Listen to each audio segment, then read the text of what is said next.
అందరికంటే సంఘ్ కార్యకర్తలు గొప్పవారన్నారు ప్రముఖ సినీ రచయిత ఎంపీ విజయేంద్ర ప్రసాద్. వందే మాతరం గీతం 150 ఏళ్లు పూర్తి చేసుకున్న సందర్భంగా హైదరాబాద్ ఉస్మానియా యూనివర్సిటీలో కార్యక్రమం నిర్వహించింది భారతీయ సంస్కృతి సమ్మేళనం ఆర్గనైజింగ్ కమిటీ. దేశాభివృద్ధిలో యువత పాత్ర కీలకమన్నారు బ్యాడ్మింటన్ ప్లేయర్ సైనా నెహ్వాల్. మనకు జ్ఞానం, టాలెంట్ అన్నీ ఉన్నాయని, అమెరికా, చైనా దేశాలను కూడా అధిగమించే శక్తి ఉందన్నారు. ఈ కార్యక్రమంలో ఎంపీ విజయేంద్ర ప్రసాద్, సైనా నెహ్వాల్తో పాటు ఆర్ఎస్ఎస్ కార్యకర్తలు పెద్ద సంఖ్యలో పాల్గొన్నారు.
गर्व महसूस होता है जब अपने देश के लिए हम कुछ करते हैं, और इतनी बड़ी अपॉर्चुनिटी मुझे मिली कि मैं अपने देश के लिए कुछ कर पाऊँ और मेडल्स जीत के ला पाऊँ. बचपन में सोचा नहीं था कि ऐसा कुछ सपना मैं पूरा कर सकती हूँ. As a 8-9 years old girl मैंने यही सोचा था कि मैं एक अच्छी प्लेयर बनूँगी, मे बी एक नेशनल लेवल तक प्लेयर बनूँगी. लेकिन जब मेरे हायर लेवल पे जीतना शुरू किया और मुझे पहली बार वो शर्ट मिली जिस पे लिखा हुआ था साइना नेहवाल इंडिया, तो मुझे लगता है वो फीलिंग. और जब आप बिलीव नहीं करेंगे, जब मैं ओलंपिक पोडियम पे खड़ी थी और जब वहाँ पे मैं इतने सारे अपने देशवासियों को देख रही थी कि वो मेरा मैच देख रहे हैं, और मैं पोडियम पे ब्रॉन्ज मेडल के साथ खड़ी हूँ और हमारा जो झंडा है वो ऊपर जा रहा है, तो वो फीलिंग मतलब मैं डिस्क्राइब नहीं कर सकती हूँ. इतना स्पेशल फीलिंग होता है. మోహన్ భగత్ గారిని కలుసుకున్నాను. డాక్టర్ హెడ్డేవార్ గారి గురించి ఒక యానెక్డోట్ విన్నాను. ఆయన చిన్నపిల్లలకి ఈ ఆర్ఎస్ఎస్ శాఖ శిక్షణ ఇచ్చేటప్పుడు వాళ్ళు పిలిచి అడిగేవారట, పెద్దయ్యకి ఏమవుతారా? డాక్టర్ అవుతా, ఇంజనీర్ అవుతా, లాయర్ని అవుతా, పోలీస్ ఆఫీసర్ని అవుతా. ఓకే, డాక్టర్ అయితే తలకోట వేసుకుంటావు, గర్వంగా ఉంటుంది కదా? ఉంటుందండి. లాయర్ అయితే నల్లకోట వేసుకుంటావు, గర్వంగా ఉంటుంది కదా? ఉంటుందండి. పోలీస్ అయితే కాకి డ్రెస్ వేసుకుంటావు, గర్వంగా ఉంటుంది కదా? ఉంటుందండి. వీటన్నిటికన్నా గర్వమైంది ఏదో తెలుసురా? నువ్వు సంఘ కార్యకర్త అని చెప్పుకోవటం మర్చిపోవద్దు. ఈ రాష్ట్రీయ స్వయం సేవక సంఘం అనేది లేకపోతే ఈ భారతదేశం పరిస్థితి ఎలా ఉంటుందో ఊహించుకోవటానికి కూడా సాధ్యం కాదు. మొక్కలు అవి చెక్కలు అయిపోయేది. అటువంటి ఆ సంఘం స్థాపించిన పూజలు డాక్టర్ శ్రీ హెగ్డేవార్ గారికి తల వంచి వినమ్రంగా ప్రణామం చేస్తున్నాను. సంఘ కార్యకర్తలందరికీ ఆనాడు దేశ ప్రజల యొక్క గొంతులలో తారక మంత్రము ఇది, స్ఫూర్తిదాయకమైనటువంటి మంత్రము ఇది, ప్రేరణా మంత్రము. అనేక మంది భగత్ సింగ్ లాంటి వారు, ఉద్దామ్ సింగ్ లాంటి వారు, మదన్ లాల్ డింగ్రా లాంటి వాళ్ళు అనేక మంది ఈ దేశం కోసం సర్వస్వాన్ని సమర్పించారు వందే మాతర గీతం విని. వందే మాతర గీతం యొక్క ప్రేరణ మనకు ఎప్పుడు వినిపించిందంటే 1905 సంవత్సరంలో భారతదేశాన్ని మత ప్రాతిపదికమైన విభజన చేయాలనే కుట్రతో కర్జన్ అనేటువంటి ఒక ఆంగ్లేయ అధికారి భారతదేశంలో ప్రవేశించారు. హైదరాబాద్లో పంచాయతీరాజ్ శాఖ ప్రత్యేక ప్రధాన కార్యదర్శిగా దానకిషోర్ బాధ్యతలు స్వీకరించారు. ముఖ్యమంత్రి రేవంత్ రెడ్డి దూరదృష్టి, అభివృద్ధి లక్ష్యాలకు అనుగుణంగా గ్రామీణ ప్రాంతాల్లో పారదర్శక పాలన అందించేందుకు కృషి చేస్తామన్నారు. గ్రామ స్థాయిలో మౌలిక సదుపాయాల అభివృద్ధి, స్వచ్ఛత, తాగునీరు, ఉపాధి అవకాశాల పెంపు అంశాలపై ఫోకస్ చేస్తామని చెప్పారు. పంచాయతీరాజ్ వ్యవస్థను మరింత బలోపేతం చేస్తామన్నారు దానకిషోర్.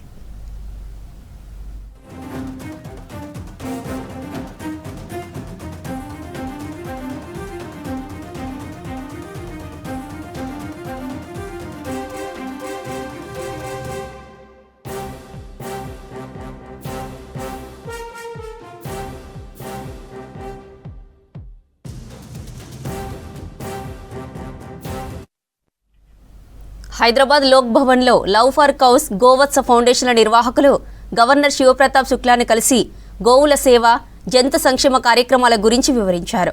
ఈ సమావేశంలో గవర్నర్కు శాల్వా కప్పి జ్ఞాపికను బహుకరించి సత్కరించారు. ఫౌండేషన్స్ చేస్తున్న గోసేవను అభినందించారు గవర్నర్. గోమాతకు సంబంధించిన ఆధ్యాత్మిక, శాస్త్రీయ వాస్తవాలను ప్రచారం చేయాలని, గోరక్షణ కార్యకర్తలకు చట్టం గురించి సమాచారం అందించాలన్నారు జస్మత్ పటేల్. 14 ఏళ్లుగా గోవత్స ఫౌండేషన్ నగరంలోని 22 గోశాలలకు దాదాపు 19 కోట్ల రూపాయల సహాయాన్ని అందించిందని తెలిపారు మురళీ మనోహర్. మన దగ్గర 5 days ఉంది. తహసీల్దార్ ఆఫీస్లో గౌమాత రక్ష కోసము, గౌమాత రాష్ట్రమాత చేయాలని విజ్ఞాపం మనకు 5 days ఉంది. ఈ అందరూ లెటర్స్ తొందరగా సిగ్నేచర్ చేసి 27వ తారీఖు 12 గంటలకు అందరు తహసీల్దార్ ఆఫీస్లో తెలంగాణ ప్రజలు ప్రతి ఇంటి నుంచి అందరూ పోవాలి.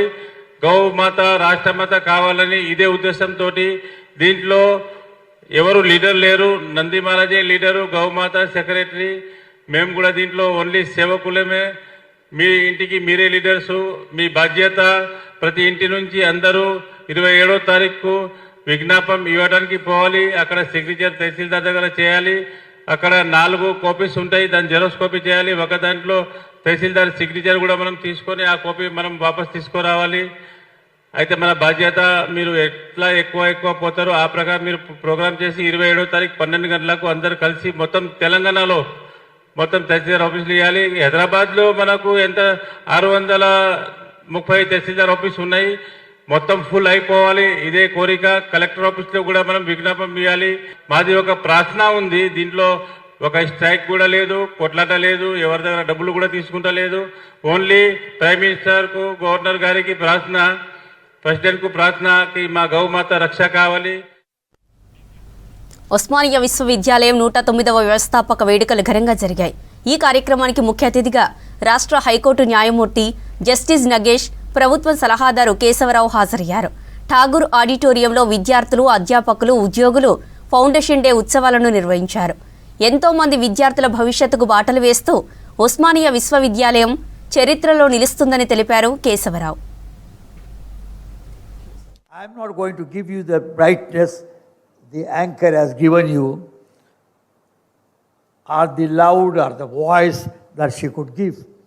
She had entertained us for some time in a serious matter. I have my friend Mohan Guruswamy, a known economist. He was in fact advisor to Vajpayee, economic advisor in those days. Let me also go on record to tell you, we all opposed the building of this particular auditorium because we were in the student movement, student leader, myself and Jayapal Reddy. We did not have the money. We were charging the fee, increase the fees of the university boys to build the rock gardens. We said that rocks be rocks only, but let our pockets not be stolen. Mr. Kumar, we and all the professors who are on the stage and also here, we need to think absolutely new concept for the university. University, which is Universita, is nothing but a community of academics, of teachers, of our gurus, whoever it is. But it is not that. Let us not restrict it. Let it really restrict it to the community as such. Because we need to go out, go beyond the classrooms or the books that we teach, the 60 books or the library pages. Unless you go beyond those things, unless you identify yourself with the society, it will not be university. We are celebrating 109 years of intellectual courage, social commitment, and transformative education in Osmania University. We bow our heads in reverence to the visionary founder, Mir Usman Ali Khan, 7th Nizam of Hyderabad, whose bold and inclusive vision gave India its first vernacular university, making higher education accessible to the common citizen. In doing so, he laid the foundation of the institution that would stand for equity, accessibility, and excellence. As Rabindranath Tagore beautifully said, the highest education is that which does not merely give us information, but makes our life in harmony with all existence. రాష్ట్రంలో విద్యా వ్యవస్థ వ్యాపార ధోరణిలో నడుస్తుందన్నారు తెలంగాణ రాజ్యాధికార party chief Teenmar Mallanna. చదువు పేరుతో పేదవాడి కలలను నెమ్మదిగా చంపేస్తున్నారని విమర్శించారు. ఇతర రాష్ట్రాల్లో ఫీజుల నియంత్రణ వ్యవస్థలు కఠినంగా అమల్లో ఉన్నాయని, తెలంగాణలో మాత్రం లక్షల రూపాయల వసూలు కొనసాగుతున్నాయని తెలిపారు. హైదరాబాద్ ఇందిరా పార్క్ దగ్గర ఫీజుల నియంత్రణపై మహాధర్నాలో పాల్గొన్నారు మల్లన్న. ఈ హైదరాబాద్ లోనే ఓన్లీ జిహెచ్ఎంసీ పరిధిలో 205 దాకా శ్రీ చైతన్య నారాయణ కాలేజీలు ఉన్నాయి కదా, స్కూల్ ఉన్నాయి కదా. ప్రజాసేవ చేస్తున్నటువంటి యాక్టింగ్ చేస్తున్న ఈ కాలేజీలు తమిళనాడులో ఎందుకు పోవా? తమిళనాడుకి ఎందుకు పోవు ఈ కాలేజీలు? ఈ స్కూళ్ళు శ్రీ చైతన్య నారాయణ తమిళనాడుకి ఎందుకు పోవు? ఎందుకు పోవు అంటే ఆడ గోవిందరాజన్ అనేటువంటి జడ్జి కట్టెపట్టుకొని ఉన్నాడు. ఎందుకు? బిడ్డ రైట్ టు ఎడ్యుకేషన్ ఇంప్లిమెంట్ చెప్పి, నువ్వు కాదు నేను చెప్పినట్టు ఉండాలి ఫీజు అని చెప్పి right to education act section 12(1)(c) ప్రకారం ఈ ప్రైవేట్ విద్యా సంస్థలలో 25% సీట్లు ఫ్రీగా ఇవ్వాలని చట్టం చెప్తా ఉంది కదా. నేను అడుగుతా ఉన్నా, తల్లిదండ్రులారా, మీ పిల్లలకు ఫ్రీ ఎడ్యుకేషన్ కావన్నా వద్దా?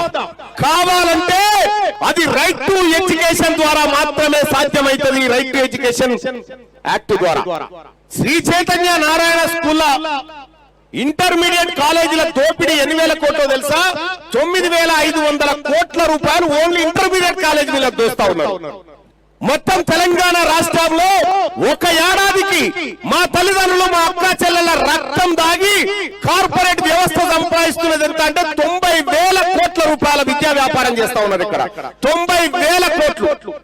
నా తల్లిదండ్రులు పేద వర్గాలు చెప్తే వినడానికి వచ్చిన నేను, వాళ్ళ గొంతున ఎక్కడికి వచ్చినా వాళ్ళ గొంతుగా నేను శాసన మండలిలో, మీరు చూడండి, రికార్డు చూడండి, Teenmar Mallanna right to education కోసం ఎన్నిసార్లు కొట్లాడిండో, ఎన్నిసార్లు మాట్లాడిండో మీరు ఒక్కసారి అబ్జర్వ్ చేయండి.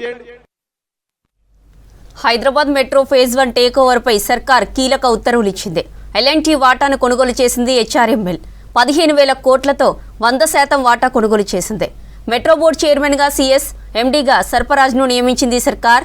ఈ నెల 30తో అధికారిక బదిలీ ప్రక్రియ ముగియనుంది.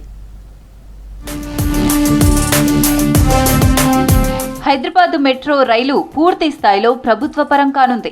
మెట్రో రైల్ ఫేజ్ 1లో ఇప్పటి వరకు ఎల్ఎన్టీకి ఉన్న 100% ఈక్విటీ వాటాను రాష్ట్ర ప్రభుత్వం కొనుగోలు చేసింది. సుమారు 15,000 కోట్ల రూపాయల వ్యయంతో, అంటే అప్పులతో కలిపి ఈ టేక్ ఓవర్ ప్రక్రియను పూర్తి చేస్తూ municipal administration and urban development department GO number 128ను జారీ చేసింది. ఈ నెల 30తో ఎల్ఎన్టీ నుంచి ప్రభుత్వానికి అధికారికంగా యాజమాన్య హక్కులు బదిలీ కానున్నాయి. మెట్రో నిర్వహణ కోసం ప్రభుత్వం కొత్త బోర్డ్ ఆఫ్ డైరెక్టర్లను నామినేట్ చేసింది. ఈ బోర్డుకు చైర్మన్ గా ప్రభుత్వ ప్రధాన కార్యదర్శి కె రామకృష్ణారావు వ్యవహరించనున్నారు. మేనేజింగ్ డైరెక్టర్ గా ప్రస్తుతం ఎండీగా ఉన్న సర్ఫరాజ్ అహ్మద్ ను నియమించారు. ఇతర డైరెక్టర్లుగా రాష్ట్రంలోని కీలక శాఖల ఉన్నతాధికారులను ప్రభుత్వం నియమించింది.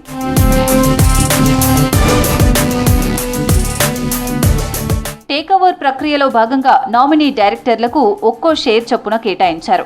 మిగిలిన షేర్లు ప్రభుత్వం హైదరాబాద్ మెట్రో రైల్ లిమిటెడ్ పేరుతో ఉంటాయి. మెట్రో రైలును ప్రభుత్వమే నేరుగా నిర్వహించాలనే ఉద్దేశంతో ఈ భారీ డీల్ను ప్రభుత్వం క్లోజ్ చేసింది. దీంతో మెట్రో ప్రయాణికులకు మరింత మెరుగైన సేవలు అందుబాటులోకి వస్తాయని ప్రభుత్వం భావిస్తోంది. మెట్రో రైల్ బోర్డు చైర్మన్ గా సిఎస్ రామకృష్ణారావు, ఎండీగా సర్ఫరాజ్ అహ్మద్, డైరెక్టర్లుగా జయేష్ రంజన్, వికాస్ రాజ్, సందీప్ కుమార్ సుల్తానియా, బి శివధర్ రెడ్డి, జలమండలి ఎండీ అశోక్ రెడ్డి, జితేష్ వి పాటిల్, శివేంద్ర ప్రతాప్ ఉండనున్నారు. హైదరాబాద్ మహానగరానికి ఐకానిక్ గుర్తింపుగా నిలిచిన దుర్గం చెరువు కేబుల్ బ్రిడ్జ్ ఇప్పుడు ప్రమాదాలకు హాట్స్పాట్గా మారుతోంది. ఐటీ కారిడార్కు ప్రధాన మార్గంగా ఉపయోగించే ఈ బ్రిడ్జిపై వరుస రోడ్డు ప్రమాదాలు జరుగుతున్నాయి. అతివేగం, నిర్లక్ష్యమైన డ్రైవింగ్, రేసింగ్లు, సెల్ఫీల కోసం వాహనాలు ఆపడం లాంటి కారణాలతో కొందరు ప్రాణాలు కోల్పోగా మరికొందరు తీవ్రంగా గాయపడుతున్నారు. దీంతో అలర్ట్ అయిన పోలీసులు కేబుల్ బ్రిడ్జిపై ప్రత్యేక చర్యలు చేపట్టారు.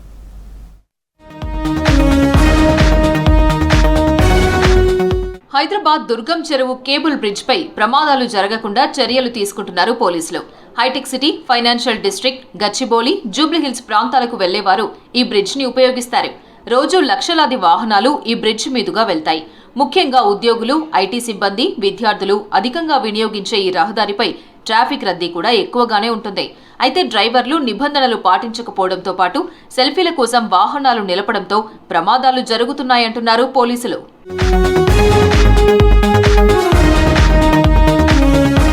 రాత్రి వేళల్లో కేబుల్ బ్రిడ్జ్ పై ఫోటోలు దిగుతున్న క్రమంలో జరిగిన ప్రమాదాల్లో కొందరు ప్రాణాలు కోల్పోగా మరికొందరు గాయపడ్డారు. బైక్ స్టంట్స్, కార్ల రేసింగ్ తో పాటు కార్నర్లో వేగం తగ్గించకపోవడం ప్రధాన కారణాలుగా గుర్తించారు పోలీసులు.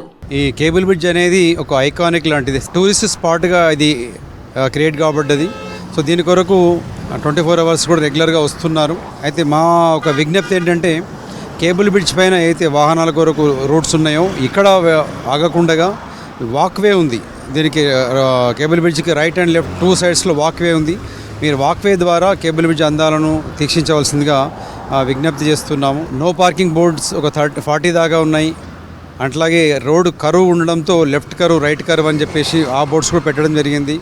వీటితో పాటు ప్రొహిబిటెడ్, ఇక్కడ ఎవరు కూడా నిలబడకుండా అట్లీస్ట్ పార్క్ చేయకుండా ఉండడం కొరకు కూడా ప్రొహిబిటెడ్ సంబంధించినటువంటి బోర్డ్స్ కూడా ఏర్పాటు చేయడం జరిగింది. ప్రమాదాల నివారణకు కేబుల్ బ్రిడ్జ్ పై నిఘా ఏర్పాటు చేశామన్నారు పోలీసులు. రాత్రి వేళల్లో పెట్రోలింగ్ వాహనాలు నిరంతరం తిరుగుతూ పర్యవేక్షిస్తాయని తెలిపారు. కేబుల్ బ్రిడ్జ్ పై పార్కింగ్ చేసిన వాహనాలకు చలాన్లు విధిస్తున్నామన్నారు. సీసీ కెమెరాలతో 24 గంటలు మానిటరింగ్ చేస్తున్నామన్నారు. వీకెండ్స్, సెలవు రోజుల్లో అదనపు బందోబస్తు ఏర్పాటు చేస్తున్నామన్నారు పోలీసులు. గత 10 రోజుల క్రితం ఇక్కడ ఉన్నటువంటి చూడడానికి వచ్చిన వాళ్ళు ఫోటో తీయడంలో భాగంగా వాళ్ళు రోడ్డు పైన వెహికల్ ఆపడము, ఈ కేబుల్ బ్రిడ్జ్ పైన నిలబడడంతో ఇటు నుంచి వెళ్తున్నటువంటి ఒక కారు స్పీడ్గా వచ్చేసి అతను హిట్ చేయడం. సో అతను సబ్సిక్వెంట్గా చనిపోవడం జరిగింది. సో మే విజ్ఞప్తి ఏంటంటే, ఏదైతే మనము అందాలు చూడడానికి వస్తున్నామో, ఎంజాయ్ చేయడానికి, అందులో భాగంగా జాగ్రత్తలు కూడా తీసుకొని అట్ ద సేమ్ టైం ఆ వెహికల్స్ కూడా టోయింగ్ చేసేసి పిఎస్కి పంపిస్తున్నాం. సో మరి వచ్చే వారికి ఏంటంటే, ఈ కేబుల్ బ్రిడ్జ్కి రైట్ అండ్ లెఫ్ట్ అయితే ఎడ్జెస్ ఉన్నాయో పార్కింగ్ స్పేస్ చూసుకొని పార్కింగ్లో పెట్టుకొని బై ఫుట్ వచ్చేసేసి కేబుల్ను సందర్శించవలసిందిగా తెలియపరుస్తున్నాం. రోడ్లపై వాహనాలు నడుపుతున్న వారు ట్రాఫిక్ రూల్స్ పాటించాలని సూచిస్తున్నారు పోలీసులు. కేబుల్ బ్రిడ్జ్ పై సెల్ఫీలు, వీడియోల కోసం వాహనాలు ఆపొద్దని హెచ్చరిస్తున్నారు. వేసవికాలం ఎండ తీవ్రతతో మూగజీవాలు ఇబ్బందులు పడుతున్నాయి. రోజురోజుకు పెరుగుతున్న ఉష్ణోగ్రతలతో మనుషులే తట్టుకోలేకపోతున్నారు. మండుటెండల్లో తాగడానికి నీరు లేక ఎండదెబ్బ పారిన పడి మరణిస్తున్నాయి పక్షులు. మూగజీవాల అవస్థలు తీర్చడానికి స్వచ్ఛంద సంస్థలతో పాటు జంతు ప్రేమికులు తాగునీరు, ఆహారం అందిస్తున్నారు. నగరంలో రోజురోజుకు ఉష్ణోగ్రతలు పెరుగుతున్నాయి. ఏప్రిల్ నెలలో ఎండలు మండిపోతున్నాయి. ఉదయం 10 గంటల నుంచి సాయంత్రం 5 గంటల వరకు ఎండ ప్రభావం ఉంటుంది. బయటికి రావాలంటేనే ఆలోచిస్తున్నారు జనాలు. మూగజీవాల పరిస్థితి దారుణంగా మారుతోంది. వీధి కుక్కలు, పావురాలు, పక్షులకు ఆహారం, నీరు లేక అవస్థలు పడుతున్నాయి. వేసవిలో నీరు దొరక్క మూగజీవాలు ఇబ్బందులు పడి అనారోగ్యాలకు గురవుతున్నాయి. నగరంలో ఖాళీ ప్రదేశాల్లో నీటి తొట్టెలు చేస్తున్నాయి స్వచ్ఛంద సంస్థలు. వాటర్ బాల్స్ ఏర్పాటు చేసి మూగజీవాల దాహం తీరుస్తున్నారు. సమ్మర్లో కుక్కకాటు కేసులు తగ్గించేందుకు స్వచ్ఛంద సంస్థలు, జంతు ప్రేమికులు నీటి తొట్టిలు ఏర్పాటు చేశారు. మొన్న పెట్టారు, ఇది ఎండలు ఉన్నాయి కదండి బాగా, కుక్కలకి అవి పిసుకులు కూడా వచ్చి నీళ్ళు తాగుతున్నాయండి. డైలీ పొద్దున్న కడిగి, పొద్దున్న వచ్చినప్పుడు షాప్కి వస్తా, పొద్దున్న నీళ్ళు కడిగి శుభ్రం కడిగి వేస్తారండి. అవి ఉడతలు కూడా వస్తాయండి. అక్కడ బియ్యం కూడా వేసారండి, నూకలు వేసి మొత్తం. అవి ఎండకి లేకపోతే కొద్దిగా అప్పుడు చనిపోతామని పిట్టలు కూడా అవి వచ్చి బాగా తాగుతున్నాయండి, వచ్చి తాగుతున్నాయి. ఇవి ఎండలో బాగా ఎక్కువనే ఉన్నాయండి. ఇప్పుడు ఈ చెట్టు కింద ఉంటే ఏం కాపాడదు, కానీ బయటకు వెళ్తే ఎక్కువ ఉన్నాయండి. ఇప్పుడు మళ్ళంటోనే అక్కడ చేస్తూ ఉంటే కొద్దిగా ఇట్లు కూడా తాగుతూ ఉంటాయి పాపము. ప్రతి ఒక్కళ్ళు అలాగా చేస్తూ ఉండాలి. కొద్దిగా వాటర్ వేస్తూ ఉంటే పాపం ఏ ఒకటి పక్షులైనా అయ్యని తాగుతూ ఉంటే మంచి, మనకు కూడా మంచిది. హైదరాబాద్లో పావురాలు ఎక్కువగా ఉంటాయి. Tank bund, KBR park, Purana pool లాంటి ప్రదేశాల్లో వేల పక్షులు నివాసం ఉంటున్నాయి. వాటికి నీళ్లు, ఆహారం అందిస్తారు స్థానిక ప్రజలు. ఎండవేడిని తట్టుకోలేక పక్షులు చనిపోతున్నాయి. పక్షుల కోసం బాల్కనీ, టెర్రస్ మీద నీళ్లు పెట్టాలని కోరుతున్నారు బర్డ్ లవర్స్.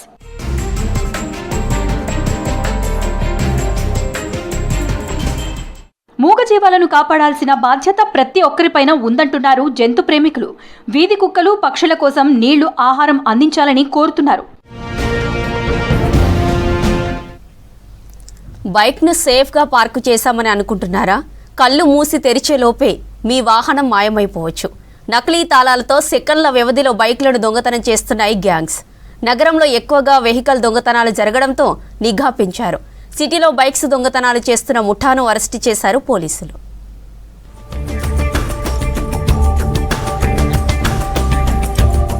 పార్కింగ్ ప్లేస్ ఏదైనా, తాళం ఎంత గట్టిదైనా ఈ దొంగల ముందు అన్ని బలాదూరే. డూప్లికేట్ కీలను ఉపయోగించి క్షణాల్లో బైక్లను అన్లాక్ చేస్తున్నారు. వాహన యజమానులు ఇంట్లోకి వెళ్లి వచ్చేలోపే హ్యాండిల్ లాక్ తీసి బైక్ స్టార్ట్ చేసి పరారవుతున్నారు దొంగలు. రద్దీగా ఉండే ప్రాంతాల్లో జరుగుతున్న దొంగతనాలు వాహనదారుల్లో వణుకు పుట్టిస్తున్నాయి. దీంతో బైక్ చోరీలపై ఫోకస్ చేశారు పోలీసులు. దుండిగల్ పోలీస్ స్టేషన్ పరిధిలో 24 బైకులు దొంగిలించిన గ్యాంగ్ అరెస్టు చేశారు పోలీసులు.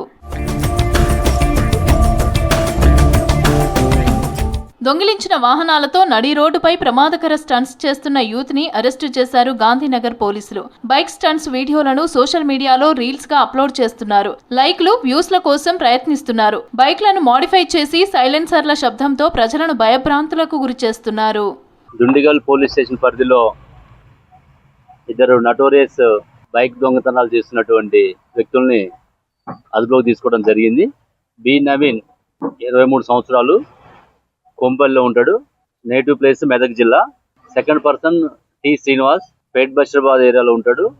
ఇతని నేటివ్ ప్లేస్ మహబూబ్నగర్ జిల్లా.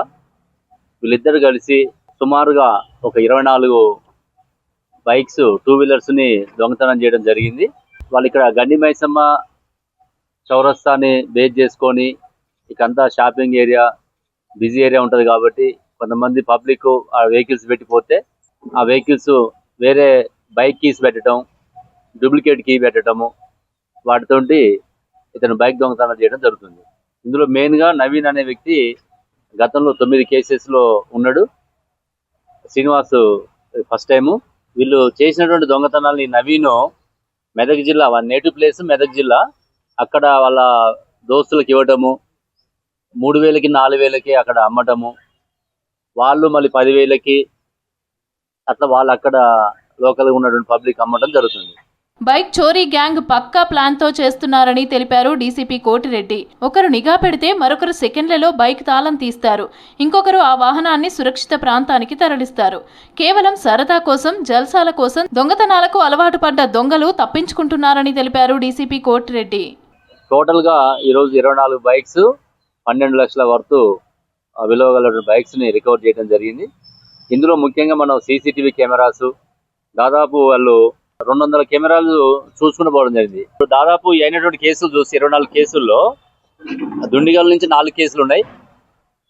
ఈ పోలీస్ స్టేషన్ 4 కేసులు, పేట్ బషీరాబాద్ పోలీస్ స్టేషన్ 10 కేసులు, సూరారం నుంచి 3, మేడ్చల్ 1, జీడిమెట్ల 1, కేబిహెచ్బి నుంచి ఒకటి, కుషాయిగూడ అంటే మల్కాజిగిరి కమిషనరేట్లో 2, అల్వాల్ పిఎస్ ఇది కూడా మల్కాజిగిరి కమిషనరేట్ అక్కడ ఒకటి, మెదక్ జిల్లా మనోహరాబాద్ నుంచి ఒకటి. అంటే ఇక్కడ మెదక్ జిల్లాలో అటు మల్కాజ్గిరి కమిషనరేట్లో మన సైబరాబాద్ కమిషనరేట్లో కూడా వీళ్ళు ఈ 24 కేసులలో ఇన్వాల్వ్ కావడం జరిగింది. సోషల్ మీడియా ఖాతాలను పరిశీలిస్తూ నిందితులను అరెస్టు చేస్తున్నారు పోలీసులు. బైక్ యజమానులు హ్యాండిల్ లాక్తో పాటు అదనపు సెక్యూరిటీ లాక్లు వేసుకోవాలని సూచిస్తున్నారు.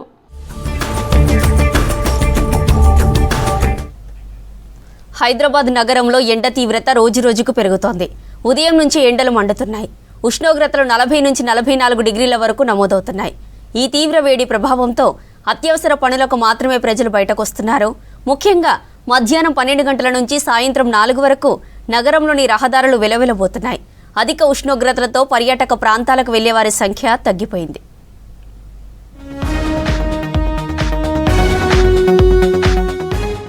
ఎండ దెబ్బకు డీహైడ్రేషన్, హీట్ స్ట్రోక్ భయాలు పెరగడంతో ప్రజలు జాగ్రత్తలు తీసుకుంటూ ఇళ్లకే పరిమితమవుతున్నారు. పర్యాటకులతో కిటకిటలాడే Charminar, Golconda, NTR garden, tank bund ప్రదేశాలు ఇప్పుడు నిర్మానుష్యంగా మారాయి.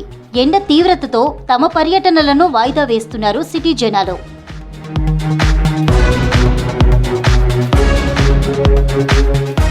నగరంలో విస్తరిస్తున్న కాంక్రీటు నిర్మాణాలు వేడిని ఎక్కువసేపు నిల్వ చేసుకుంటుండటంతో రాత్రి వేళలో కూడా చల్లదనం ఉండట్లేదంటున్నారు పర్యావరణవేత్తలు. చెట్లు తగ్గిపోవడం, గాలి ప్రసరణ తగ్గడంతో వేడి మరింత పెరుగుతోందంటున్నారు. ఉత్తర దిశ నుంచి వీస్తున్న పొడిగాలులు ఉష్ణోగ్రతలను ఇంకా పెంచుతున్నాయని తెలిపారు. ఎండ వేడికి ఇబ్బందులు పడుతున్నామని అంటున్నారు ప్రజలు. మార్నింగ్ 8కి స్టార్ట్ అవుతుంది ఎండకి చాలా ఇబ్బందిగా ఉంది. అసలు ఎన్ని వాటర్ అయినా సరిపోవు. యాక్చువల్గా ఇంకా వేరే ప్లానింగ్ కూడా ఉంది, అందుకని కొంచెం తొందర వచ్చినాం ఎర్లీగా. ఈసారి ఇంకా చాలా ఎక్కువ ఉంది. ఎండల ప్రభావం పర్యాటక రంగంతో పాటు చిన్న వ్యాపారులపై కూడా పడుతోంది. పార్కులు, సరస్సులు, చారిత్రక కట్టడాల వద్ద చిన్న వ్యాపారుల ఆదాయం తగ్గిపోయిందన్నారు. ఐస్ క్రీమ్, జ్యూస్ సెంటర్స్కు గిరాకీ పెరుగగా ఇతర వ్యాపారాలకు తగ్గింది. వేసవి సెలవులలో ఇతర రాష్ట్రాల నుంచి భాగ్యనగరాన్ని చూడటానికి వేలాది మంది టూరిస్టులు వస్తుంటారు. కానీ ఈసారి హీట్ వేవ్తో టూరిస్టుల సంఖ్య తగ్గిందన్నారు వ్యాపారులు. ఎండ బాగా ఉంది మేడం, చాలా కష్టం ఉంది. ఇప్పుడంతా 500-600 వచ్చేది ఎక్కువైపోతుంది మేడం రోజుకి. పర్లేదు మేడం, కోర్టు బుక్ అవుతుంది మేడం, తక్కువ అవుతుంది మేడం, అవుతున్నాయి. లాంగ్ డ్రాప్స్ పడుతున్నాయి. ఎండ బాగుంది, అయితే ఎండకు బూగులు బట్టి ఎవరు వస్తలేరు. మాకు కూడా గిరాకీ తక్కువనే అవుతుంది. ఇప్పుడు ఎండ ఎక్కువ మంది వస్తలేరు. లేరు మేడం, పబ్లిక్ లేరు మేడం. రోడ్డు మీద మొత్తం ఖాళీ ఉంది. ఇక ఎన్టీఆర్ గార్డెన్, ఎమ్ని ఫరక్, నెక్లెస్ రోడ్డు వస్తున్నారు మేడం. దందా లేదు రోడ్డు మీద, మరి ఘోరంగా అవుతుంది. నగరంలో మధ్యాహ్నం సమయంలో ఎండ తీవ్రత, వేడి గాలుల ప్రభావంతో ఇంటికే పరిమితమవుతున్నారు ప్రజలు. అత్యవసర పరిస్థితుల్లో మాత్రమే బయటికి వస్తున్నారు. రాష్ట్రంలో రైతులకు డిజిటల్ సేవలు సులభతరం చేయడానికి వ్యవసాయ శాఖ కీలక నిర్ణయం తీసుకుంది. ఇకపై రైతు Bharosa, farmer registry, fertiliser booking లాంటి అన్ని యాప్లకు ఒకే మొబైల్ నంబర్ తప్పనిసరి చేస్తుంది. వేర్వేరు నంబర్లతో వస్తున్న టెక్నికల్ సమస్యలను దృష్టిలో పెట్టుకుని ఈ నిర్ణయం తీసుకుంది వ్యవసాయ శాఖ.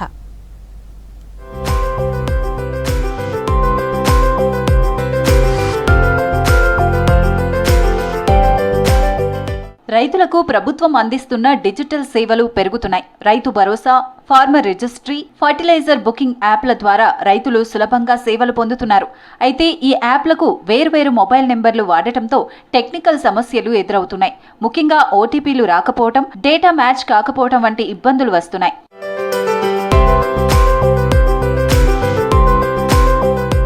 రైతు Bharosa, farmer registry, fertiliser booking app, Kisan కపాప్ యాప్, రుణమాఫీ లాంటి వాటన్నింటికి ఒకే మొబైల్ నెంబర్ లింక్ చేసుకోవాలని సూచిస్తున్నారు వ్యవసాయ శాఖ అధికారులు. ఒకే ఫోన్ నెంబర్ లింక్ చేయకపోతే ఎరువుల బుకింగ్ సమయంలో సమస్యలు వస్తాయంటున్నారు అధికారులు. తెలంగాణ రాష్ట్ర ప్రభుత్వం వ్యవసాయ రంగంలో డిజిటలీకరణ ప్రక్రియను వేగంగా అమలు చేస్తుంది. రైతు బంధు, రైతు గుర్తింపు కార్డుల నమోదు, ఫెర్టిలైజర్ బుకింగ్ యాప్ల వంటి యాప్లను ఇటీవల రైతులకు పరిచయం చేయడం జరిగింది. తెలంగాణ రాష్ట్ర రైతాంగం కూడా వ్యవసాయ శాఖ అధికారులకు తమ సంపూర్ణ సహాయ సహకారాలను అందిస్తున్నారు. అయితే ఈ డిజిటలీకరణ కార్యక్రమంలో మొబైల్ నంబర్స్ అనేవి చాలా కీలకంగా ఉపయోగపడతాయి. చాలామంది రైతులు ఏంటంటే వివిధ కారణాలతో వాళ్ళ మొబైల్ నంబర్లను కంటిన్యూగా వాడలేకపోతున్నారు. మినిమం మెయింటెనెన్స్ బ్యాలెన్స్ వేయలేకపోవడం కానీ, సిమ్ కార్డ్స్ పోగొట్టుకోవడం, ఫోన్ థెఫ్ట్ అవ్వడం వంటి కారణాలతో రైతులు అధిక శాతం తమ ఫోన్ నంబర్లను కోల్పోతున్నారు. అయితే ఒకే విధమైన మొబైల్ నంబర్లని ఎక్కువసేపు వాడాలి అని చెప్పి మేము రైతులకు అవగాహన కార్యక్రమాలు కల్పిస్తున్నాము. టెక్నికల్ సమస్యల నివారణ కోసం రైతులు వ్యవసాయ విస్తరణ అధికారి వద్ద అప్డేట్ చేసుకోవాలని సూచిస్తున్నారు. పాత నెంబర్ పోయినా కొత్త నెంబర్తో అన్ని యాప్లకు లింక్ చేసుకొని యాక్టివేట్ చేసుకోవాలన్నారు. అన్ని యాప్లలో ఒకే మొబైల్ నెంబర్ ఉంటేనే సిస్టమ్ సరిగ్గా పనిచేస్తుందని, రైతులు వెంటనే ఏఈఓలను సంప్రదించి వివరాలు అప్డేట్ చేసుకోవాలని సూచిస్తున్నారు అధికారులు. వ్యవసాయ శాఖకు సంబంధించిన ఏ పథకమైనా సరే ఒకే విధమైన ఫోన్ నంబర్ లింక్ చేసుకోవడం ద్వారా ఈ వ్యవసాయ శాఖ పథకాలన్నింటినీ మనం సునాయాసంగా యాక్సెస్ చేసే అవకాశం ఉందని చెప్పి రైతులకు మేము అవగాహన కార్యక్రమాలు నిర్వహిస్తున్నాము. అయితే రాష్ట్ర వ్యవసాయ శాఖ ఆదేశాల ప్రకారం రైతుల పట్టా పాస్బుక్లకు అలాగే రైతు గుర్తింపు కార్డులు, ఫెర్టిలైజర్ బుకింగ్ యాప్లలో రైతులు ఇచ్చిన మొబైల్ నంబర్లను టాలీ చేసే కార్యక్రమం ప్రస్తుతం రాష్ట్రంలో నడుస్తుంది. ఈ కార్యక్రమం అనేది మే నెల 2వ తారీఖు వరకు కూడా మనకు నడుస్తుంది. కాబట్టి రైతులు ఇప్పటికైనా సరే తమ పట్టా పాస్బుక్ లింక్ ఉన్న నంబరు, ఫెర్టిలైజర్ బుకింగ్ యాప్లో నమోదు చేసుకున్న నంబరు, అలాగే రైతు గుర్తింపు కార్డుల్లో నమోదు చేసుకున్న నంబర్ 3 కూడా టాలీ ఉండే విధంగా మీ స్థానిక వ్యవసాయ విస్తరణ అధికారులను కలిసి ఈ నంబర్ను టాలీ చేయించుకోవాల్సిన అవసరం ఉంది. రైతులు ఒకే నెంబర్తో అన్ని యాప్లు లింక్ చేసుకుంటే ఆన్లైన్ సేవలు సులభం అవుతాయంటున్నారు వ్యవసాయ అధికారులు. రైతులు తమ వెల్కమ్ బ్యాక్. ప్రకృతి పరిరక్షణకు పాటుపడుతున్న సత్యనారాయణపై జరిగిన దాడిని ఖండించారు మంత్రి కొండా సురేఖ. హైదరాబాద్ నిమ్స్లో చికిత్స పొందుతున్న సత్యనారాయణను పరామర్శించారు మంత్రి. ఆయనకు మెరుగైన వైద్యం అందించాలని డాక్టర్లను ఆదేశించారు. సత్యనారాయణపై దాడి చేసిన వారిని చట్ట ప్రకారం చర్యలు తీసుకోవాలని నల్గొండ జిల్లా ఎస్పీని ఆదేశించారు మంత్రి కొండా సురేఖ. రాఘవాపూర్ అనేటువంటి గ్రామంలో 70 ఎకరాల తన సొంత ల్యాండ్లో అడవిని పెంచి ఈరోజు కోట్లాది పక్షులు, పశువులు మరియు అదేవిధంగా జంతువులు అందులో ఈరోజు జీవిస్తూ ఉన్నాయి. మరి అందులో ఎన్నో రకాల పండ్లు వాటికి తినడానికి మరి చెట్లను పెంచడమే కాకుండా అందులో నుంచి ఒక చెట్టు సంబంధించిన ఒక కాయ గాని ఒక గింజ గాని వారు తినరు, ఒకరిని తిననీయరు, ఎవరిని రానివ్వరు. స్థలాన్ని ఈరోజు మరి వారు అడవిగా పెద్ద అడవిగా నిర్మించడం అనేది మామూలు విషయం కాదు. మానవ నిర్మిత ఫారెస్ట్ ఇది. మరి ఆయనకు ఎంత ప్రేమ ఉందో ఆయన మాటలలోనే తెలుస్తుంది మనకు. మరి ఆయన ఇప్పుడు ఈరోజు ఇన్ని దెబ్బలు తిన్నా నేను బతికాను అంటే ఆయన ఎంతసేపు కూడా నాకు నా పశువులు బతికిచ్చాయి, నా పక్షులు బతికిచ్చాయి, నా శివుడు బతికిచ్చాడు, అందులో ఉన్న అమ్మవార్లు బతికిచ్చారు, నా చెట్లు బతికిచ్చాయి అనేటువంటి ఒక మాట ఆయన చెప్పడం అనేది నిజంగా కూడా ఆయనకున్న ప్రకృతికి ఉన్నటువంటి అనుబంధము. సత్యనారాయణ గారిని ఆదర్శంగా తీసుకోవాలని చెప్పి మనం అంత అడవి పెంచకపోయినా పర్లేదు. ఆయన 70 ఎకరాలు పెంచినప్పుడు 7 చెట్లు కాదు, 7 చెట్లు కూడా కాదు, ఒక్క చెట్టు పెడితే సరిపోతుంది. ఆ విధంగా మనం ముందుకెళ్దామని వారు తన ప్రాణం మీదకి తెచ్చుకున్నారు ఈరోజు. కాబట్టి వారి అడవిని రక్షించే బాధ్యత మేము తీసుకుంటూ రోజు చుట్టూ కూడా దానికి ఫెన్సింగ్ ఏర్పాటు చేసి మన ఆ అడవిలోకి బయట వాళ్ళు ఎవరు కూడా రాకుండా చూసుకోవడానికి మనము మా ఫారెస్ట్ డిపార్ట్మెంట్ నుంచి ఫెన్సింగ్ ఏర్పాటు చేస్తామని వారికి మాట ఇవ్వడం జరిగింది. ఇంటి నిర్మాణంలో అవసరాలకు అనుగుణంగా మార్పులు వస్తూనే ఉన్నాయి. ఆలోచనలు, అవసరాలకు అనుగుణంగా ఇంటి నిర్మాణం ఆహ్లాదకరమైన వాతావరణం కల్పించేలా డిజైన్లు చేస్తున్నారు. చిన్నపిల్లల కోసం ప్రత్యేక గదులు కూడా నిర్మిస్తున్నారు. మరి వృద్ధుల కోసం ఉద్యోగాల రీత్యా విదేశాలకు వెళ్లాల్సి వస్తే పేరెంట్స్ పరిస్థితి ఏంటి? ఇప్పుడే ఆలోచనతో సరికొత్త ట్రెండ్ నడుస్తోంది. ఇల్లు కొంటున్నా, దగ్గరుండి కట్టించుకుంటున్నా ప్రతిదీ నచ్చినట్లు ఉండేలా చూసుకుంటారు. ఇంట్లోకి రాగానే ఆకట్టుకునేలా ఇంటీరియర్, బంధువులు, అతిథులను ఆకర్షించేలా హాల్ నిర్మాణం, గృహిణీల అభిరుచులకు తగ్గట్టు వంటగది డిజైన్ చేసుకుంటారు. అయితే ఇంట్లో వృద్ధుల కోసం ప్రత్యేక నిర్మాణం, ఇంటీరియర్ డిజైన్లు రూపొందించడం ఇప్పుడు ట్రెండ్గా మారింది. విదేశాలకు వెళ్లి స్థిరపడుతున్న కుటుంబాల సంఖ్య రోజురోజుకు పెరుగుతోంది. అయితే తల్లిదండ్రులు మాత్రం ఊరు, దేశం విడిచిపెట్టి వెళ్లలేక ఇక్కడే గేటెడ్ కమ్యూనిటీల్లోనో, అపార్ట్మెంట్లోనో ఒంటరిగా కాలం గడుపుతున్నారు. వీరిలో వయస్సు పైబడిన కొద్దీ కొన్నిసార్లు ప్రమాదాల బారిన పడే అవకాశాలు కూడా ఉన్నాయి. ఓల్డ్ ఏజ్ హోమ్ లాగా ఎవరికో చారిటీ, ఎవరో దయాదాక్షిణ్యం బతకడం కాదు. వాళ్ళు సంతోషంగా, ప్రౌడ్గానే పదం నేను వాడను, సంతోషంగా మా ఓన్ హౌస్లో మేము ఉంటాను, నా ఇష్టం వచ్చినట్టుగా నేను బతుకుతాను, నాకు కావాల్సిన ఫెసిలిటీ అక్కడ ఉంది, నాకు కావాల్సిన కేర్ అక్కడ ఇంకొకరు. There are some people who can take care of me. Button నొక్కితే 24 hours ఒక అటెండెంట్ ఉంటాడు. సో అది వేరే చోట రాదు కదా. వృద్ధులకు అవసరాలకు అనుగుణంగా ఇంటి నిర్మాణంలో, ఇంటీరియర్ డిజైన్లలో మార్పులు చేస్తున్నారు. 24 గంటల హెల్త్ కేర్ సదుపాయాలు ఏర్పాటు చేస్తున్నారు. అత్యవసర సమయంలో బెల్ సిస్టమ్ ఏర్పాటు చేశారు. వైద్య సేవలు అందుబాటులో ఉండే ఏర్పాట్లు చేశారు. వృద్ధుల కోసం anti skid flooring, hand rails వంటి ఫీచర్స్ ఏర్పాటు చేశారు. సీనియర్ సిటిజన్స్ ను దృష్టిలో పెట్టుకుని నిర్మాణాలు చేస్తున్నారు బిల్డర్స్. ఈ టోటల్ మూమెంట్ కావచ్చు ఈ ఫ్లాట్లో. ఒక్క నుంచి వాకింగ్ మార్నింగ్, మీరు ఈవినింగ్ ఒకవేళ ఇక్కడ చూసారంటే ఒక 200 మెంబర్స్ పోయి ఉంటారండి. And every function, A function అయినా అని, అంటే మీకు శ్రీరామనవమి అయినా అని, ఉగాది, ప్రతి ఫంక్షన్ చాలా గ్రాండ్గా చేస్తారండి. ఎక్కడ కాంప్రమైజ్ కాకుండా వాళ్ళు అందరు యాక్టివ్గా పాల్గొంటారు. అందరూ అంటే మా కాన్సెప్ట్ కూడా అదే, అందరు యాక్టివ్గా ఉండాలి. వాళ్ళ పిల్లలు ఎంతో దూరంలో ఉన్నాయని వాళ్ళ తల్లిదండ్రులు హ్యాపీగా ఉండాలనేది మా ఉద్దేశం.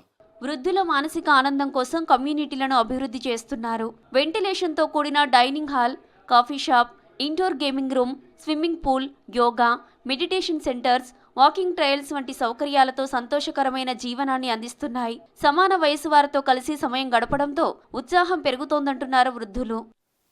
కేవలం క్యాంటీన్ ఫెసిలిటీ ఉంది కదా, ఓ ఇల్లు కొనుక్కుంటే, ఇక్కడ అపార్ట్మెంట్ కొనుక్కుంటే మిగతా అన్నీ మనం గడిచిపోతుంది కదా, అందరితోటి మనం ఉంటాం, మనతో అందరూ ఉంటారని ఇక్కడ కేవలం నిర్ణయించుకొని రావటం జరిగిందండి. అన్ని ఫెసిలిటీస్ బాగున్నాయి. వాటర్ అనండి, ఇన్సైడ్ బాత్రూమ్స్ అనండి, ముసలివాడికి ఏదైతే ఇవ్వాలో అన్నీ ఇచ్చారు.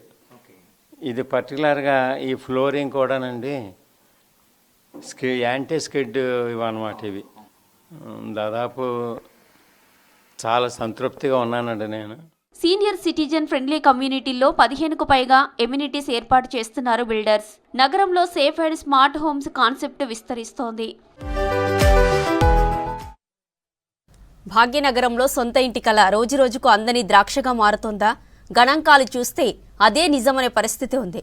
రాష్ట్రంలో నిర్వహించిన సామాజిక, ఆర్థిక, విద్య, ఉపాధి, రాజకీయ కుల సర్వేలో ఇదే విషయం బయటపడింది. ఇక హైదరాబాద్తో పాటు దాని పరిసర ప్రాంతాల్లో సొంత ఇల్లు ఉన్నవారు తగ్గిపోయారని తెలిపింది సర్వే.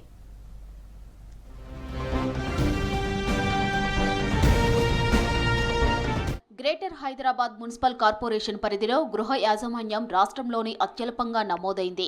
కేవలం 23.08% కుటుంబాలకు మాత్రమే సొంత ఇల్లు ఉన్నట్లు సర్వేలో తేలింది. ప్రతి 4 కుటుంబాల్లో ఒకరు సొంత ఇంట్లో నివసించడం లేదు. మిగిలిన కుటుంబాలు అద్దె ఇళ్లలో ఉంటున్నారు. మేడ్చల్ మల్కాజ్గిరి జిల్లాలో 35.26%, రంగారెడ్డి జిల్లాలో 35.56% కుటుంబాలు మాత్రమే సొంత ఇల్లు కలిగి ఉన్నారని తెలిపారు. గ్రామీణ, పట్టణ ప్రాంతాల్లో పరిస్థితి భిన్నంగా ఉంది. గ్రామీణ ప్రాంతాల్లో భూమి లభ్యత, తక్కువ ఖర్చుతో ఇల్లు నిర్మించుకునే అవకాశం ఉండటంతో ఎక్కువ మందికి సొంతిల్లు ఉన్నాయి. నగరంలో 70.63% అద్దె ఇళ్లలోనే నివసిస్తున్నారు. సిటీలో అద్దె ఇల్లు దొరకడం కూడా కష్టంగా మారిందంటున్నారు ప్రజలు. అధిక శాతంలో ప్రజలు మన సొంత ఇంట్లో కన్నా రెంటెడ్ ఇంట్లోనే ఉండడం ప్రారంభించారని ఒక సర్వేలో వెల్లడైందండి. Social, economic, employment, educational, political and caste సంస్థ సర్వే ప్రకారం ఇట్స్ ఏ కాంప్రిహెన్సివ్ అండి door to door survey of government of Telangana by 2024-25. ఈ సంస్థ యొక్క సర్వే ప్రకారము సుమారుగా 70% మంది ప్రజలు పట్టణాల్లో సొంత ఇంట్లో కన్నా కిరాయి ఇంట్లోనే ఉండడం జీవనం సాగిస్తున్నారు అన్నమాట. సుమారుగా 4వ వంతు లోపల 1వ వంతు భాగం మాత్రమే సొంత ఇంట్లో ఉంటున్నారు. ఉద్యోగావకాశాలు, ఐటీ రంగం విస్తరణ, ఇతర రాష్ట్రాల నుంచి వలసలు పెరగడంతో నగరంలోని అద్దె గృహాలకు డిమాండ్ పెరిగింది. పట్టణాలు, గ్రామాల మధ్య భారీ వ్యత్యాసం ఉంది. నగరాల్లో పెరుగుతున్న భూమి ధరలు, నిర్మాణ వ్యయాలు, జీవన వ్యయంతో సొంత ఇల్లు కట్టుకోవడం కష్టంగా మారింది. పాపం ఊర్లలో నుంచి పిల్లల చదువుల కోసం వాళ్ళు వస్తున్నారు. రెంట్లేమో ఎక్కువైపోయినాయి. వాళ్ళ జీతాలు తక్కువ, రెంట్లు కట్టలేకపోతున్నారు. రెంట్ల వల్ల వాళ్ళు ఇబ్బంది పడుతున్నారు. పిల్లల కోసం వాళ్ళు అన్ని కష్టాలు పడుకుంటా పాపం ఊళ్ళలో నుంచి ఆ ఇల్లు సొంత ఇల్లు వదులుకొని ఇక్కడికి వచ్చి రెంట్లు కట్టుకుంటా చాలా ఇబ్బంది పడుతున్నారు. 3-4 బిల్డింగ్సే ఉన్నాయి, సింగిల్ ఫ్లోర్ లేవు, 3 floors ఉన్నాయి. ఈఎంఐలు వాళ్ళు కట్టలేక పాపం ఇంకా రెంట్లకు పిల్లల కోసం వాళ్ళు కేటాయించి ఇబ్బందులు పడుతున్నారు. హైదరాబాద్లో సొంత ఇల్లు కట్టుకోవాలనే ఆలోచన తగ్గిపోతుందని, అద్దె జీవితమే బెటర్ అంటున్నారని సర్వేలో తేలింది.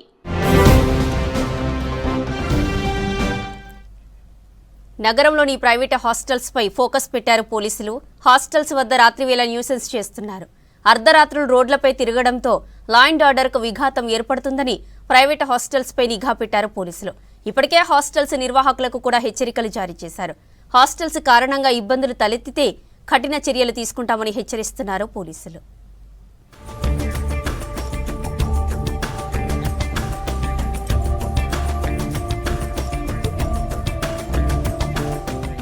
నగరంలోని ప్రైవేట్ హాస్టల్స్ పై దృష్టి పెట్టారు పోలీసులు. హాస్టల్స్ వద్ద అర్ధరాత్రులు న్యూసెన్స్ క్రియేట్ చేస్తుంటారు కొందరు వ్యక్తులు.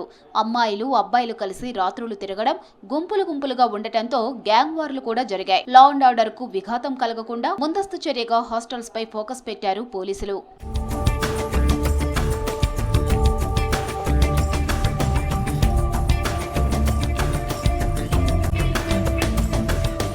రాత్రులు గట్టిగా మాట్లాడడం, అరవడంతో స్థానికులు నిద్రలేని పరిస్థితి ఏర్పడుతుందంటున్నారు. రాత్రులు రోడ్లకు అడ్డంగా కూర్చొని ఇబ్బందులకు గురిచేస్తున్నారని తెలిపారు. డబ్బులకు ఆశపడి వ్యక్తుల వివరాలు తెలుసుకోకుండా చేర్చుకుంటున్నారు హాస్టల్ నిర్వాహకులు.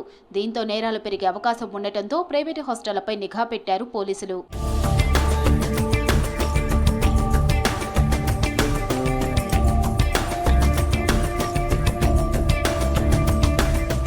హాస్టల్లో జాయిన్ చేసుకునేటప్పుడు ఆధార్ కార్డ్, వ్యక్తిగత వివరాలు తెలుసుకోవాలని సూచించారు పోలీసులు. కొన్ని చోట్ల పార్కింగ్ సమస్యలతో హాస్టల్ విద్యార్థులతో న్యూసెన్స్ క్రియేట్ అవుతుందన్నారు. అది కూడా జరగకుండా చర్యలు తీసుకుంటున్నామని తెలిపారు. డ్రగ్స్, గంజాయి సప్లై హాస్టల్ కేంద్రంగా జరగకుండా నిఘా పెంచామన్నారు పోలీసులు. కేపీహెచ్బీ లిమిట్స్ చూసుకున్నా, మియాపూర్ లిమిట్స్ చూసుకున్నా కొన్ని వందల హాస్టల్స్ ఉన్నాయి. ఒక కేపీహెచ్బీ లిమిట్స్ ఉన్నాయి, 600 హాస్టల్ వరకు ఉన్నాయి. వాళ్ళందరికీ కూడా వాళ్ళకు కూడా కొన్ని అసోసియేషన్స్ ఉన్నాయి. వాళ్ళందరికీ కూడా పిలిపించడం జరిగింది, వాళ్ళతో మాట్లాడడం జరిగింది, క్లియర్ ఇన్స్ట్రక్షన్ ఇవ్వడం జరిగింది. ఎవరినైతే మీరు హాస్టల్లో చేర్చుకుంటారో ఎట్టి పరిస్థితుల్లో కూడా ఆధార్ కార్డు, వారికి సంబంధించిన డేటా ఖచ్చితంగా పెట్టుకోవాలి. అదర్వైజ్ వాళ్ళ ఫోన్ నెంబర్స్ కానీ ఆధార్ కార్డు కానీ, అదర్వైజ్ ఒకవేళ వాడు ఏమైనా అఫెన్స్ చేసినట్టయితే మిమ్మల్ని కూడా ఆ కేసులో బుక్ చేయడం జరుగుతుందని చెప్పి హాస్టల్ అందరికీ కూడా క్లియర్ ఇన్స్ట్రక్షన్ చేయడం జరిగింది. ప్రైవేట్ హాస్టల్ వద్ద రాత్రి వేళ పెట్రోలింగ్ పెంచామని తెలిపారు పోలీసులు. హాస్టల్స్ నిర్వహణ వల్ల సామాన్య ప్రజలకు ఎలాంటి ఇబ్బందులు తలెత్తకుండా చూసుకోవాలని సూచించారు. లా అండ్ ఆర్డర్ కూడా డిస్టర్బ్ కాకుండా చూస్తున్నామని తెలిపారు పోలీసులు. ఆల్మోస్ట్ ఎవ్రీడే కూడా ఇప్పుడు మన దగ్గర ఫేజ్ 3, ఫేజ్ 4 కేపీహెచ్బీ లిమిట్స్లో ఉన్న ఈ హాస్టల్లో కూడా నైట్ పూట స్పెషల్ డ్రైవ్స్ కూడా కండక్ట్ చేయడం జరుగుతున్నది. ఈ స్పెషల్ డ్రైవ్లో భాగంగా రాత్రి 10 తర్వాత వాళ్ళని డిస్బర్జ్ చేయడము, పెట్టుకోకుండా చేయడం, వాళ్ళకు మనం హారన్ ద్వారా కానీ మైక్ ద్వారా కూడా పెట్రోలింగ్ వెహికల్లో కూడా వాళ్ళకు కూడా చెప్పడం జరుగుతున్నది. ఈ మధ్య కొంత కంట్రోల్ అయిందండి. అప్పుడప్పుడు రెగ్యులర్ రేట్స్ కంటిన్యూ చేస్తూనే ఉన్నామండి. అసాంఘిక కార్యకలాపాలకు ప్రైవేటు హాస్టల్స్ అడ్డాలుగా మారాయని స్థానికులు ఆరోపిస్తున్నారు. దీంతో హాస్టల్స్ వద్ద నిఘా పెంచి చర్యలు తీసుకుంటున్నామని తెలిపారు పోలీసులు.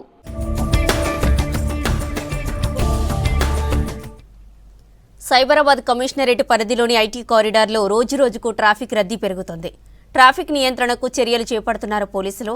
సైబరాబాద్ పరిధిలోని ఐటీ కారిడార్కు వచ్చే లక్షలాది వాహనాలను కంట్రోల్ చేసేందుకు వివిధ శాఖల అధికారులతో సమావేశాలు ఏర్పాటు చేసి ప్రజలకు ట్రాఫిక్ ఇబ్బందులు లేకుండా చూస్తున్నారు పోలీసులు.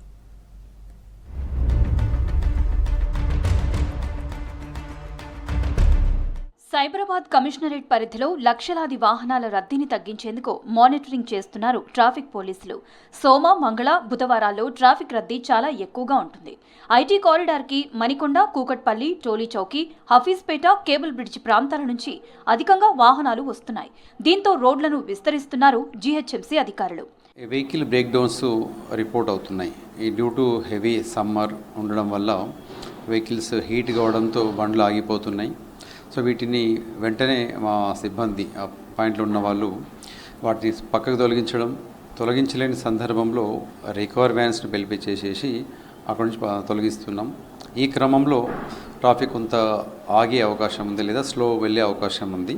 సో దీని కొరకు మా వరంగా ఎప్పటికప్పటికి టైం టు టైం సెట్లో అలర్ట్ చేయడం, ఏదైనా ఉంటే ఇమీడియట్ ఆఫీసర్ని కూడా అక్కడ పంపించడం, సో దట్ దాన్ని తొందరగా క్లియర్ చేస్తుందంటే మనకు వాళ్ళ ఆఫీసెస్కు సరైన టైంకు రీచ్ అయ్యే విధంగా ప్లాన్ చేస్తున్నాం. ఐటీ కారిడార్లో ట్రాఫిక్ రద్దీని తగ్గించేందుకు డైవర్షన్లను ఏర్పాటు చేస్తున్నారు. వాహనదారులు రూల్స్ పాటిస్తే ట్రాఫిక్ జామ్ కాదంటున్నారు పోలీసులు. దీంతో ప్రజలు సమయానికి గమ్యం చేరే అవకాశం ఉంటుందని తెలిపారు ట్రాఫిక్ పోలీసులు. ట్రాఫిక్ వాహనదారులకు రిక్వెస్ట్ ఒకటి, వాళ్ళు ట్రాఫిక్ నియమాలు పాటించాలనే విధంగా మేము విజ్ఞప్తి చేస్తున్నాం. యూటర్న్ తీసుకునే క్రమంలో ఎక్స్ట్రీమ్ రైట్ నుంచి వచ్చేసి యూటర్న్ తీసుకోవాలి. అలా కాకుండా మిడిల్ ఆఫ్ ద రోడ్ కానీ లేదనుకుంటే ఎక్స్ట్రీమ్ లెఫ్ట్కి వచ్చేసి అబ్రప్ట్గా రైట్ టర్న్ తీసుకోవడం వల్ల వెనక ట్రాఫిక్ మొత్తం కూడా ఇతని వల్ల స్లో అవుతుంది. ఇట్లాంటివి కూడా గమనిస్తున్నాం. సో వీళ్ళందరికీ కూడా ఏంటంటే మీరు ఒక్కరు చేయడం వల్ల మిగతా అందరు వాహనదారులకు ఆలస్యం కావడం జరుగుతుంది. సో దీనివల్ల వారిపైన మేము ప్రతి జంక్షన్లో కూడా కెమెరాస్ ఉన్నాయి మాకు. ఆ కెమెరా ద్వారా ఎవరైతే లేన్ ఇండిసిప్లిన్ ఉంటారో వాళ్ళపైన కేసెస్ నమోదు చేస్తున్నామండి. కేబుల్ బ్రిడ్జ్పై సెల్ఫీ ఫోటోల కోసం వాహనాలు నిలపడంతో ట్రాఫిక్ జామ్ అవుతుందంటున్నారు పోలీసులు. రాత్రి వేళలో కూడా ఫోటోలు దిగుతూ ప్రాణాలు కోల్పోతున్నారని తెలిపారు. కేబుల్ బ్రిడ్జ్పై వాహనాలు నిలిపే వారిపై చర్యలు తీసుకుంటామని హెచ్చరిస్తున్నారు ట్రాఫిక్ పోలీసులు. ఐటీ కారిడార్లు ట్రాఫిక్ ఇబ్బందులను తగ్గించేందుకు చర్యలు తీసుకుంటున్నారు పోలీసులు. వాహనదారులు ఖచ్చితంగా ట్రాఫిక్ రూల్స్ హైదరాబాద్లో ఉన్న చిన్నారుల భవిష్యత్తును కాపాడేందుకు సిటీ పోలీస్ కమిషనర్ సజ్జనార్ నేతృత్వంలో కఠిన చర్యలు చేపట్టారు. ఆపరేషన్ సేఫ్ స్కూల్ పేరుతో విద్యాసంస్థల పరిసరాల్లో పొగాకు విక్రయాలపై స్పెషల్ డ్రైవ్ నిర్వహించారు. విద్యార్థులకు గుట్కా, సిగరెట్లు, నికోటిన్ ఉత్పత్తులు అమ్ముతున్న వారిపై చర్యలు తీసుకుంటామన్నారు పోలీసులు.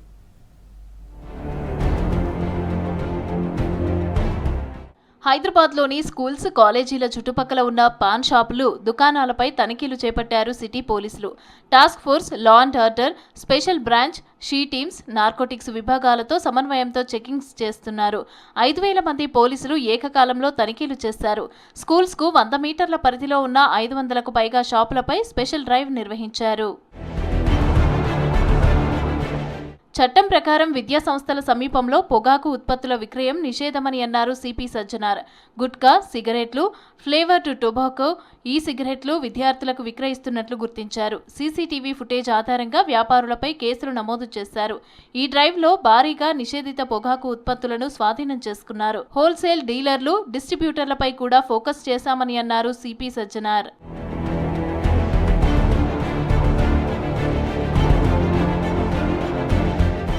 విద్యార్థుల్లో పెరుగుతున్న నికోటిన్ అలవాటు ప్రమాదకరమని హెచ్చరిస్తున్నారు డాక్టర్లు.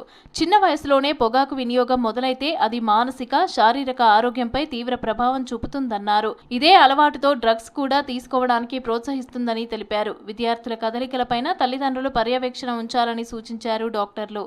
పేరెంట్స్ పిల్లల మీద నిరంతరం వాళ్ళ మీద ఒక వాచింగ్ రెగ్యులర్గా చేయడం వల్ల వాళ్ళు ఏం చేస్తున్నారు, స్కూల్కి వెళ్ళి ఏ విధంగా బిహేవ్ చేస్తున్నారు, బయట సోషల్గా ఎలా బిహేవ్ చేస్తున్నారు, ఎలాంటి సోషల్ పీపుల్తో మూవ్ అవుతున్నారు అన్న దాన్ని మనం రెగ్యులర్గా పరిశీలించాలండి.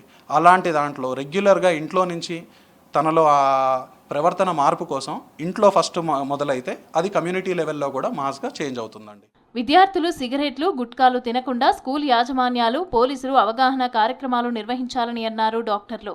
విద్యార్థులకు కౌన్సిలింగ్ చేస్తే వారిలో మార్పు వచ్చే అవకాశం ఉందన్నారు.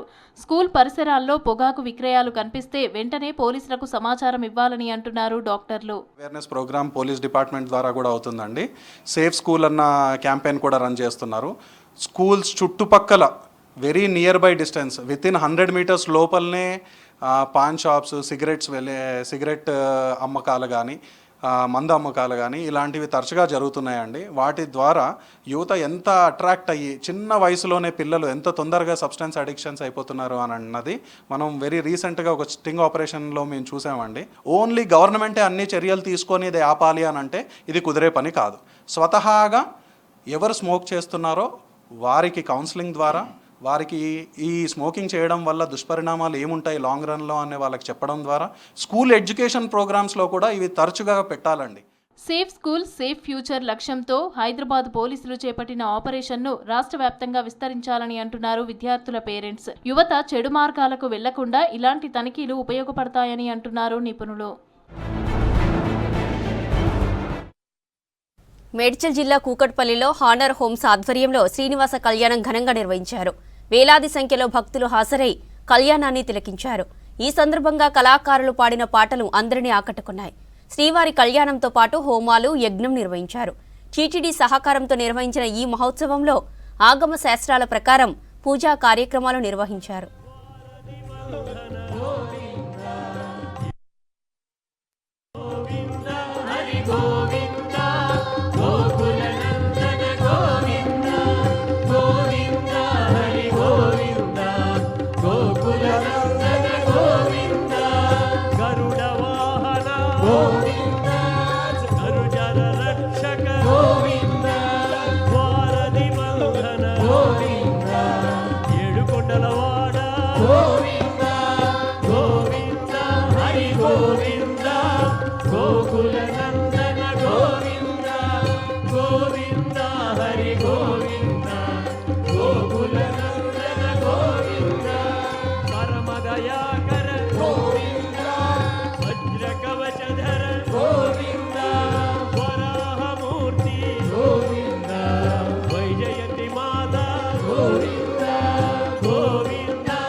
మేడ్చల్ జిల్లా కూకట్పల్లిలో హానర్ హోమ్స్ ఆధ్వర్యంలో శ్రీనివాస కళ్యాణం ఘనంగా నిర్వహించారు. వేలాది సంఖ్యలో భక్తులు హాజరై కళ్యాణాన్ని తిలకించారు. ఈ సందర్భంగా కళాకారులు పాడిన పాటలు అందరినీ ఆకట్టుకున్నాయి. శ్రీవారి కళ్యాణంతో పాటు హోమాలు, యజ్ఞం నిర్వహించారు. టీటీడీ సహకారంతో నిర్వహించిన ఈ మహోత్సవంలో ఆగమ శాస్త్రాల ప్రకారం పూజా కార్యక్రమాలు నిర్వహించారు.